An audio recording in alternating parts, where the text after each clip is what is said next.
छत्रपती संभाजीनगरच्या लासूर बाजार समितीमध्ये प्रति किलो कांद्याला अवघ्या 1 रुपयांचा दर मिळालाय। त्यामुळे शेतकऱ्यानं कांद्यावर झोपून संताप व्यक्त केला। अखेर सचिव संतोष पवार यांनी कांद्याच्या गाडी भाड्याची तूट भरून निघावी म्हणून नुकसान भरपाई देण्यासाठी व्यापाऱ्याकडून कांद्याला 50 रुपये प्रति क्विंटल अधिकचा वाढीव दर देऊन शेतकऱ्याला मदत केली आणि तेव्हा हा तणाव निवळला।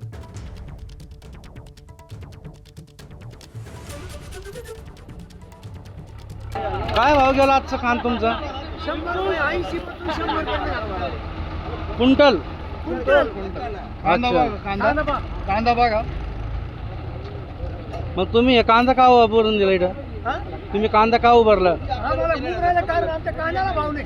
भाडं करून ट्रॅक्टर आणलंय त्याचे आता एक करून भाव नाही कोण द्यायला ना। खर्च तर राहायला बाजूला पण ट्रॅक्टरचं भाडं नाही गेलं ना। ट्रॅक्टरचं भाडं काय करणार मग त्याला? 2000 रुपये भाडं येते ट्रॅक्टरवाले। मग आता मार्केट कमिटीकडून काय मागणी आहे तुमची? मार्केट कमिटीकडून काय मागणी आहे? मागणी त्यांनी भाव वाढून द्यावा, या दलाल लोकांवर कंट्रोल ठेवा। बरोबर। एबीपी माझा, उघडा डोळे बघा नीट।